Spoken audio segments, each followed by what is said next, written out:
Hello students, তোমাদের সবাইকে Surajit Manna creations চ্যানেলের পক্ষ থেকে সুস্বাগতম। আশা করি তোমরা সকলে ভালো আছো। আমি তোমাদের জন্য এই ভিডিওটিতে তুলে ধরছি দশম শ্রেণীর ভূগোলের পঞ্চম অধ্যায় ভারত রয়েছে, সেই ভারতের জনসংখ্যা থেকে একটি 5 নম্বরের প্রশ্নের সমাধান করছি। তার আগে তোমাদের কাছে অনুরোধ, তোমরা ভিডিওটি না টেনে পুরোটা দেখো এবং ভিডিওটি কেমন লাগলো কমেন্ট করে জানিও এবং ভিডিওটিতে লাইক দাও, শেয়ার করো এবং সুরজিৎ মান্না ক্রিয়েশনস আমার এই চ্যানেলটিকে সাবস্ক্রাইব করে আমার চ্যানেলের পাশে থাকো এবং সঙ্গে ডান দিকের বেল আইকনে অল অপশানে গিয়ে প্রেস করো যাতে পরবর্তী ভিডিও নোটিফিকেশান পাও।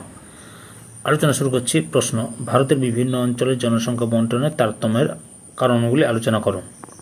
উত্তর: 2011 সালের জনগণনা অনুযায়ী ভারতের জনসংখ্যা 121 কোটির বেশি এবং জনঘনত্বও বেশি, কিন্তু এই সুবিশাল জনসংখ্যা ভারতে সর্বত্র সমানভাবে ছড়িয়ে নেই। ভারতের অঞ্চল বিশেষে জনবন্টনের এই তারতম্যের কারণগুলি হল: প্রাকৃতিক কারণ। প্রথমে ভূপ্রকৃতি। হিমালয় পার্বত্য অঞ্চল, উত্তর পূর্ব এবং দক্ষিণ ভারতের পাহাড়ি অঞ্চলের ভূপ্রকৃতি বন্ধুর ও তরঙ্গায়িত বলে কৃষিকাজে অনুপযুক্ত।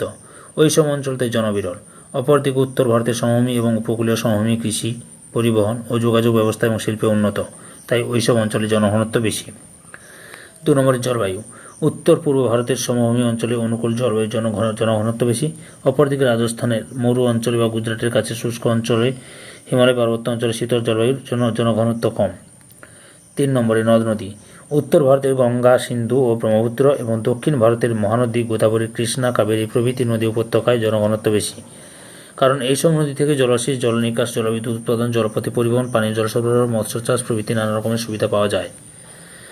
4 নম্বরে মৃত্তিকা। ভারতের যেসব স্থানের মৃত্তিকা উর্বর ও চাষযোগ্য সেখানে জনবসতির ঘনত্ব অপেক্ষাকৃত বেশি, যেমন দাক্ষিণাত্যের লাভাগঠিত অঞ্চলে উর্বর কৃষ্ণ মৃত্তিকার জন্য এবং সিন্ধু, গঙ্গা, ব্রহ্মপুত্র, গোদাবরী, কৃষ্ণা, কাবেরী প্রভৃতি নদী উপত্যকা এবং বদ্বীপ অঞ্চলে উর্বর পলিমাটির জন্য কৃষির ব্যাপক উন্নতি ঘটে, জনঘনত্ব বেশি। অরণ্য।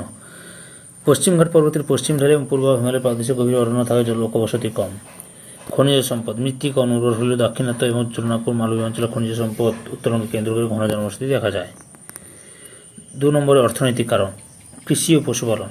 ভারতের যেসব অঞ্চলে উর্বর মৃত্তিকা, জলসেচের সুবিধা প্রভৃতি কারণের জন্য কৃষিকাজ উন্নত, সেসব অঞ্চলে জনঘনত্ব বেশি, যেমন উত্তর ভারতের সমভূমি। আবার গুজরাটের উত্তরাংশ অনুর্বর হলেও পশুপালনের কারণে বেশি লোক বসবাস করে।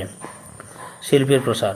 ভারতের যে সকল অঞ্চলে শিল্পের প্রসার ঘটেছে সেই সকল অঞ্চলে কর্মসংস্থানের সুযোগ থেকে প্রচুর মানুষ মিলিত হয়ে বসতি স্থাপন করেছে, যেমন হুগলি শিল্পাঞ্চল, দুর্গাপুর আসানসোল শিল্পাঞ্চল, পশ্চিম ভারতের কার্পাস বয়ন শিল্প অঞ্চল প্রভৃতি। যোগাযোগ ব্যবস্থা। ভারতের সমভূমি অঞ্চলে সড়ক পথ, রেলপথ, জালের মতো বিস্তার লাভ করেছে বলে জনঘনত্ব বেশি।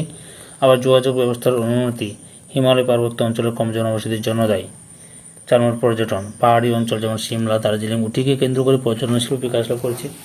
মালভূমি অঞ্চল যেমন বর্তমানে পুরুলিয়াকে অযোধ্যা বা বরন্তি মুগুমা কেন্দ্র করে পর্যটন শিল্প বিকাশ লাভ করেছে।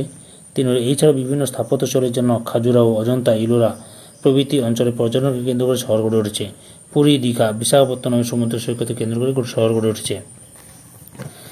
3 নম্বর সামাজিক ও সাংস্কৃতিক কারণ। নগরায়ন। ভারতের শহর নগরের বিকাশ ক্রমশই বৃদ্ধি পাচ্ছে। এই শহর বা নগরগুলির জনসংখ্যা তুলনামূলকভাবে অনেক বেশি, যেমন মুম্বাই, কলকাতা, দিল্লি, চেন্নাই প্রভৃতি। ধর্মীয় কারণ। ভারতের ধর্মীয় স্থানগুলির জনসংখ্যা অনেক বেশি হয়, যেমন বারাণসী, আজমির, বুদ্ধ গয়া, পুরী, কাশী, হরিদ্বার, তিরুপতি, মথুরা প্রভৃতি। শিক্ষাকেন্দ্র। ভারতের প্রসিদ্ধ শিক্ষাকেন্দ্রগুলি অধিক ঘনবসতিপূর্ণ, যেমন শান্তিনিকেতন, নালন্দা, আলিগড় প্রভৃতি। 4 নম্বর ঐতিহাসিক প্রেক্ষাপট। দিল্লি, পাটনা। দিল্লি ইন্দ্রপ্রস্থ, যার নাম আগের নাম ছিল। পাটনা পাটলিপুত্র নাম ছিল। গৌড়, কর্ণ, সুবর্ণ, বিজয়নগর, মহীশূর, আগ্রা প্রভৃতি শহরগুলির জনসংখ্যার অধিক ঘনত্ব ঐতিহাসিক প্রেক্ষাপট দ্বারাই প্রভাবিত। রাজনৈতিক কারণ। রাজনৈতিক পরিবেশ, সরকারি নীতি জনসংখ্যার বন্টনে তারতম্য ঘটায়, যেমন ভারতের সঙ্গে বাংলাদেশ ও পাকিস্তান ও সীমান্তবর্তী অঞ্চলের জনসংখ্যা আধিক্য দেখা যায়।